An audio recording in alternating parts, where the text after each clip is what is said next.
My name is Caleb, and I'm 33 years old. I'm not someone who usually posts online about personal drama, especially not family drama, but I guess there's a first time for everything. You ever have a moment in life where someone pushes you so far past the line of reason, you just stop and think, okay, so this is really happening. That moment happened to me the day after my wedding. To backtrack just a bit, I come from a relatively small family. My dad passed away when I was in high school, and my mom followed a few years later. I was close to my grandfather on my dad's side. He was one of those gruff, no-nonsense types, the kind of guy who fixed his own roof at 75 and thought store-bought bread was a scam. We spent a lot of summers together at his Oceanfront property, a modest little one-story place back then that he'd bought in the 70s before the neighborhood became what it is today. Over the years, he kept improving it. By the time he passed, the house was worth somewhere in the ballpark of $4 million. No mortgage, no debts, just the house, the view, and a small trust to keep the property taxes covered for a few decades. When he passed, he left the house to me. He didn't leave anything to my uncle or cousins, just me. He said, in his words, "You're the only one who actually gave a damn about me when I was alive." I didn't contest it, and no one else really made noise about it. Maybe they assumed I'd sell it. I didn't. I kept the house, renovated it tastefully with the money he left, and used it as my quiet place, away from everything. I never flaunted it. I barely even mentioned it. It felt like mine and his in a way. Sacred. Fast forward to last year, I met someone. Her name is Amanda. We hit it off fast. One of those whirlwind kind of relationships where 6 months in you already feel like you know everything about each other. She was funny, sharp, a little high maintenance, but in a way I found oddly charming at the time. Her family, on the other hand, that was a different story. I'll admit, I had some red flags waving in the back of my mind early on. Amanda's mother, Patricia, had this way of speaking like everything she said was a royal decree. When she first met me, she smiled, tilted her head, and said, "So you're the man with no parents. That must be hard." Just like that. No follow-up, no compassion. It wasn't even phrased like sympathy, more like an observation of status. Still, I brushed it off. First impressions aren't everything, I told myself. But Patricia didn't ease up. She commented on everything, from the car I drove, practical, but not very commanding, to the neighborhood I lived in. And yes, I didn't live at the beach house. I rented a place closer to the city for work. The oceanfront place was a bit of a sanctuary, and something I didn't want to expose to her judgmental gaze. I never told Amanda about it either. Not because I was hiding it, but because it didn't feel relevant. We both made decent money, and I figured one day, when the time was right, I'd take her there. But as things got serious and we started talking marriage, I felt a gnawing sense that her family's opinions were leaking into her perception of me. The constant little jabs, "You should dress more executive," or "Maybe Caleb should think about investing in property soon." Amanda laughed them off, but she never defended me either. That silence was loud. Still, love makes you compromise, right? Or maybe it makes you blind. Either way, I proposed, she said yes, and we got married in a small but elegant ceremony. Nothing too flashy, just our close friends, a few relatives, and, of course, her entire extended family who RSVP'd as if it were a royal gala.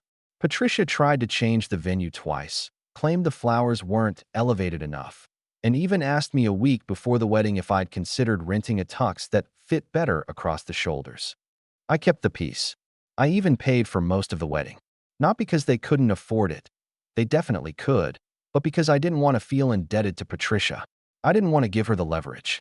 Maybe, in some twisted way, I thought if I did enough to prove myself, she'd back off. She didn't. And now we come to the morning after the wedding. We were barely settled into our temporary apartment. The honeymoon was planned for the following week when I heard a knock at the door. Amanda was still asleep. I answered in sweatpants and a t-shirt, bleary-eyed. Standing in the hallway, like they owned the building, were Patricia, her sister, Aunt Diane, and a man in a navy suit holding a leather briefcase. The moment I opened the door, Patricia walked past me like she lived there. "Good morning, Caleb," she said, as if we were old friends, and this wasn't wildly inappropriate. We thought it was time we had a little chat. You know, about the family assets. I was too stunned to speak. I shut the door behind them out of instinct. The man with the briefcase introduced himself as their family lawyer, a specialist in estate consolidation, whatever that meant. Patricia sat down on the couch, crossed her legs, and looked around the modest living room like she was slumming it. So, Amanda mentioned something about a property, something waterfront. My stomach dropped. I never told Amanda about the house in detail. I know that for sure. She knew my grandfather passed and that I'd inherited some property, but she never asked for details, and I never offered. Maybe I should have. Maybe it wouldn't have mattered. I said cautiously yes. What about it?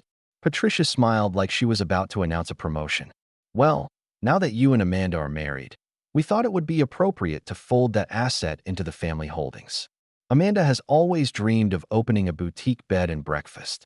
You have a perfect location. We've drawn up some paperwork to get the title adjusted accordingly. The lawyer began to unzip his briefcase. I just stood there. I wasn't angry, not yet. I was confused. Disoriented, really. The kind of confusion where your brain stumbles over the words you're hearing because they don't make sense in any universe you know. I finally found my voice. The house is in a trust. My name. Only my name. And it's not for sale. Patricia didn't miss a beat. Of course, legally. But Caleb, we're family now. This house, this opportunity, it benefits us all. You don't want to deny your wife's family a chance to build something special, do you? I looked at the man with the briefcase. He was already pulling out a manila folder, sliding over a packet of papers that, from the brief glance I got, had phrases like transfer of deed and reassignment of title. I didn't touch them. Amanda walked out of the bedroom in a robe, eyes half closed. "What's going on?" she asked groggily. Her voice didn't carry concern, just curiosity. Patricia turned to her and said, "Darling, we're sorting out the house plans. We'll need contractors by next month if we want a spring opening." That's when I realized something deep in my gut. This wasn't new to Amanda. She knew. She had to know. But she didn't look guilty. She didn't even look nervous. Just tired. "Mom," she said, stretching. "Can we talk about this later?" Patricia frowned. "Later?" "Amanda, this is time sensitive. You and Caleb need to be aligned. You can't build a life on secrets." I wasn't even looking at Patricia anymore. I was staring at my wife. My new wife. Wondering who, exactly, I had just promised forever to. That's when Amanda sighed and said, "Look, Caleb, we're married now. It's just a house. If it helps everyone, what's the big deal?" That sentence, that exact phrase, that's where something inside me finally clicked into place. And in that moment, everything changed. I didn't say anything. Not yet. I just stared at her, trying to process the wave of emotions crashing all at once. Confusion, betrayal, disbelief. The room felt smaller, like the walls were pressing in. Amanda turned around and walked back into the bedroom like we were in the middle of a casual disagreement over groceries, not discussing the future of something that meant the world to me. Patricia clapped her hands softly, like she was finalizing a business merger. "Wonderful. Let's just go ahead and sign the preliminary transfer forms so we can expedite the permits." She turned to the lawyer. "He'll sign today." That was the moment I realized Patricia didn't see me as a person. I wasn't her son-in-law. I was an obstacle to be managed. A bridge to something she felt entitled to cross. I finally sat down, slowly, across from her. Calm. Still. I glanced down at the papers. Then I looked her in the eyes. "I'm not signing anything." Her smile faltered. "Excuse me. The house is not community property. It was placed in an irrevocable trust well before I met Amanda. It's protected from claims in the event of marriage, divorce, and yes, even family pressure. You're not getting it." The lawyer adjusted in his seat, clearly uncomfortable. He said something about reviewing the trust if needed, but I barely heard him. Patricia's face hardened, and I saw something shift in her expression, something cruel beneath the surface. "So that's your stance? You'd let your new family suffer just to cling to some house your dead grandfather left you?" I stood up. "I don't remember asking your opinion. And this conversation is over." She rose slowly, her tone icy. "You have no idea who you're dealing with. You think you're the only man Amanda could have married? She chose you out of loyalty, out of love. But love fades when you start putting property over people." I didn't flinch. "I think you should leave." She didn't move right away. Neither did the lawyer. It took a few more seconds, tense, heavy seconds, before she gathered her things. As she walked past, she muttered, "You'll regret this." When the door closed behind them, I stood there in silence. Amanda came back out minutes later, fully dressed. She didn't say anything. just sat at the dining table, scrolling through her phone like nothing had happened. Did you know she was planning that? I asked. She didn't look up. She mentioned the idea a while back. That's not what I asked. She finally glanced at me. Okay, yes. She wanted to see if we could make it a family business. I thought if she talked to you herself, you'd be more open to it. And you didn't think to talk to me about it first? Before inviting a lawyer into my apartment the day after our wedding. I didn't invite them. She just does things. I nodded. Her tone wasn't defensive, just tired. But what struck me wasn't what she said, it was what she didn't say. She didn't apologize. She didn't say she disagreed with her mom. She didn't say she was on my side. I sat back down, staring at her. You do realize that house isn't going anywhere, I said slowly. It's not getting transferred. It's not going to be turned into a business. It's staying exactly as it is. Amanda exhaled, as if I was being unreasonable. Caleb, this doesn't have to be a whole thing. If you're really that attached to it, maybe we can compromise. Let her manage it for a while. Just temporarily. I almost laughed. Temporarily. That word hit me harder than it should have. As if you can temporarily hand over a piece of your family legacy to someone who sees you as a footnote in their daughter's resume. At that moment, I knew we had a bigger problem than her mother. The rest of that day passed like a haze. I didn't raise my voice. I didn't storm out. I didn't even argue. I just watched her, the woman I had married 24 hours ago, act like my boundaries were inconveniences. And I kept thinking back to my grandfather, how he warned me before he passed. Be careful, Caleb. People smile with their teeth when there's a house near water. I didn't sleep that night. Amanda did. By morning, I had a plan. Not out of spite. Out of self-preservation. I wasn't going to let this spiral. I wasn't going to be another story where the entitled in-laws carved out pieces of someone's life while smiling sweetly through dinner. I wasn't going to wake up one day to find the locks changed on my own property. So while Amanda was in the shower, I made a few quiet calls. To the trust attorney, to the security company that managed the beach house, and to someone else, someone I hadn't spoken to in a while, but who owed me a favor. The kind of favor you only call in when things have crossed a line. Then I went for a drive. Out to the coast. Out to the house.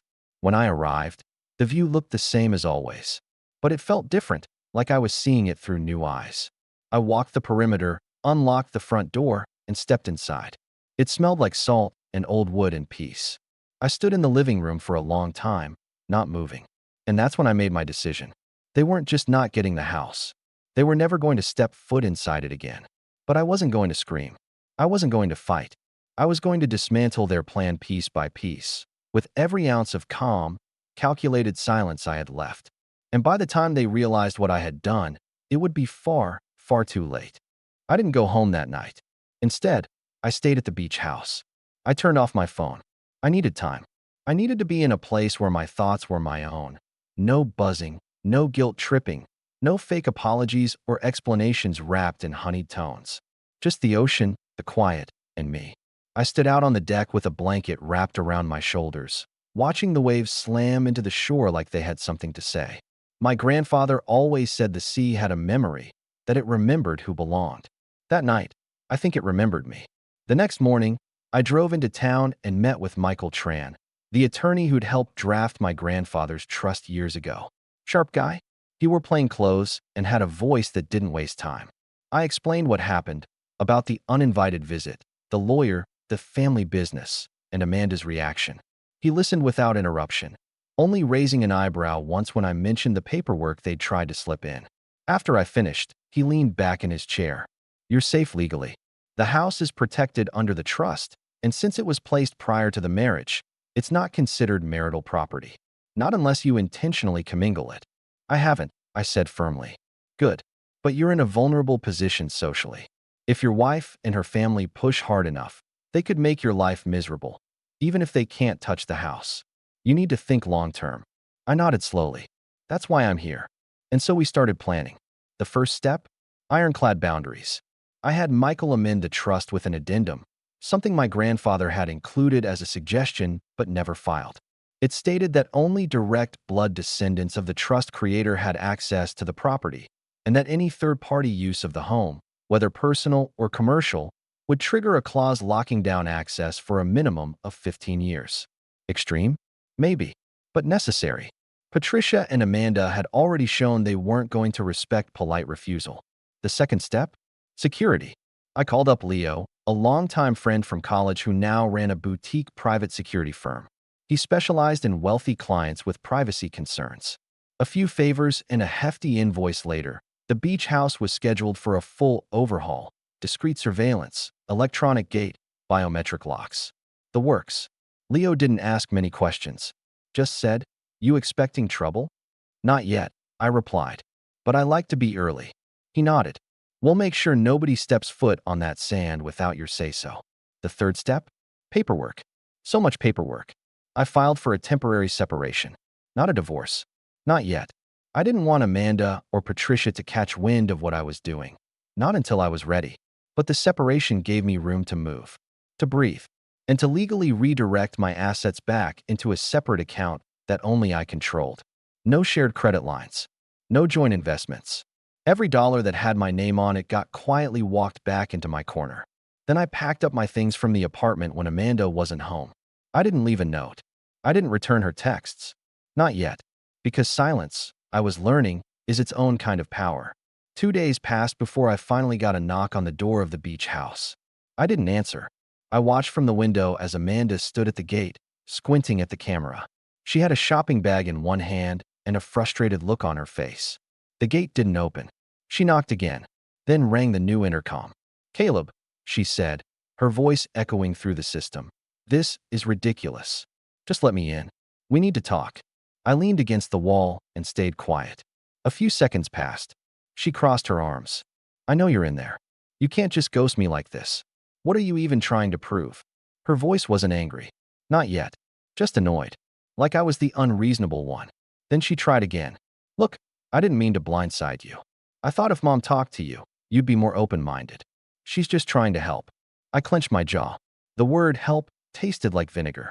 Amanda stood there for a few more minutes, then pulled out her phone. She paced a little. Tried calling. I watched it buzz on my coffee table and didn't move. She finally gave up and walked away, muttering something I couldn't hear. I didn't sleep that night either, but not from anxiety. This time, it was clarity. The kind of clarity that comes from seeing people for who they really are when they think they already own you. The next day, Patricia called. Blocked. Then Diane. Blocked. Then Amanda again, several times. She left one voicemail where her tone finally cracked. She wasn't calm anymore. "Caleb, this isn't a good look for you. You're acting paranoid. It's just a house. Why are you blowing up our whole marriage over a stupid house?" She didn't get it. It was never about the house. It was about control. It was about trust. It was about the fact that the moment things didn't align with their vision, they tried to muscle me into submission, with papers, with lawyers, with guilt. But I wasn't going to break. A few days later, I finally agreed to meet Amanda for coffee in a public place. Neutral ground. No lawyers. No family. Just us. When I walked into the cafe, she was already seated, sipping something with oat milk and tapping her phone. She looked up and gave me a smile that I might have once found comforting. Now it felt rehearsed. "I was starting to think you'd never show," she said. "I almost didn't," I replied, sliding into the seat across from her. She wasted no time. "Look, I know things got out of hand, but we're married. We need to figure this out like adults. That house, it's not worth blowing everything up over." There it was again. That house. I took a deep breath. "Amanda, do you even realize what you did? You sent your mother and a lawyer to my door the day after our wedding to take something that's been in my family for generations. Without asking. Without even talking to me first. She was just trying to help me get started with something real. And I was supposed to what? Sign it over like a birthday gift?" She said nothing. Her jaw tightened slightly. I continued. "I've taken steps. The house is locked down permanently. The trust has new terms. Legally speaking, no one but me can use it for any reason, personal or commercial. You won't ever see the inside of that house again." Her eyes narrowed. "So that's it. You're punishing me because my mom had a bad idea?" I laughed once. "Amanda, it wasn't just her idea. You let it happen. And the worst part? You didn't even think you did anything wrong." She looked at me with a mix of frustration and disbelief, as if she couldn't understand how I'd gotten this far without seeing her side. Then her voice dropped. Low. Bitter. "You know what? I could have done better. That hurt more than it should have." But I nodded. "You still can." Then I stood up. Her voice followed me as I walked out. You think you're untouchable because of that trust? You think this ends here? I didn't turn around, because it didn't end there. It hadn't even begun. 3 weeks passed. In that time, Amanda tried every angle she could think of. First came the love-bombing texts, old photos of us, inside jokes, long messages about how we could rebuild, as if all of this had been a minor misunderstanding and not a coordinated grab at my family's legacy. When those didn't work, she pivoted to guilt. She sent voice notes in the middle of the night about how I was abandoning her, about how marriage means sacrifice, and how she felt blindsided that I wouldn't even try to fix things. I didn't reply. She wasn't sorry for what happened. She was sorry I didn't roll over. Then came the escalation. One morning, I received a formal notice requesting mediation. Amanda had filed for access to marital assets, arguing that the beach house, despite being protected, was part of our shared lifestyle and should at least be partially monetized during our separation. I smiled when I opened the envelope. She had no idea what she had walked into. Because while Amanda and Patricia had been scheming for weeks, I had gone silent on purpose. And in that silence, I'd been documenting everything. I compiled every text, every voicemail, every time she admitted to knowing her mother had a plan. The security system at the beach house? It had logged her unsuccessful attempts to access the property 3 different times, twice using her sister's car, once on foot. She'd even tried to get in with a fake contractor ID. All of it, I forwarded to my lawyer. And then, quietly, I filed. Not just for divorce, but for damages. See, the trust included a clause, one my grandfather added after a previous ugly family fight decades ago, that stated any attempt to seize, profit from, or misrepresent ownership of the estate would trigger a financial penalty. The trust would move the equivalent of 10% of its assets into a private legal defense fund, and the offender would be liable for those costs, regardless of outcome. Amanda's request to monetize the house, it triggered that clause. The letter she got 2 days later was short, formal, and devastating. It stated that not only would she be receiving nothing from the trust, but that she now owed $183,000 in penalties, legal fees, and damages for breach of marital contract and attempted property misappropriation. She called me. I didn't answer. Patricia emailed me through her assistant, demanding that I reconsider and act like a man. I forwarded it directly to my lawyer. They tried a new tactic after that, public shame. Amanda posted cryptic messages online, quotes about betrayal, secrets in marriage, and even hinted that I had hidden assets from her for years. But she underestimated one thing. Her own friends didn't buy it. One of them even messaged me privately. She really thought she could just take your house? She told us you were stupid for not putting it in both names. That message? Screenshot. Archived. Meanwhile, I focused on the life I actually wanted. I moved into the beach house full-time. I canceled all the wedding photos, returned every gift, and sent refunds to every guest who had contributed to the registry. I wrote a short note explaining why. I kept it civil, honest, and dignified. No drama, just the truth. Amanda was furious. She texted me, "You're ruining my reputation." I didn't reply, because I wasn't ruining anything. I was revealing it. Eventually, she backed down. The legal pressure, the mounting costs, and the weight of a narrative she couldn't control finally wore her down. She withdrew her request. We signed the divorce papers. No spousal support. No settlement. No apology. Just silence. Patricia never contacted me again. 6 months later, I hosted a small gathering at the beach house. Just a few friends, some quiet music, a little fire pit out by the water. No drama. No lawyers. No shadows. I stood on the porch that evening, drink in hand, watching the tide roll in just like it always had. I thought of my grandfather. I thought of what he protected and how I'd nearly let someone take it from me in the name of love. But love, real love, doesn't come with ultimatums or contracts or ambushes in your living room the morning after your wedding. It comes with honesty, with respect, with choosing someone because of who they are, not in spite of what they own. I still believe in that kind of love, but now I know the difference. And the next time I meet someone, I'll tell them about the house on day one, not to impress them, but to see if they care too much. Because the ones who don't, they're the ones who belong. And this time, I'll make sure the gate stays closed until I'm absolutely sure who's on the other side.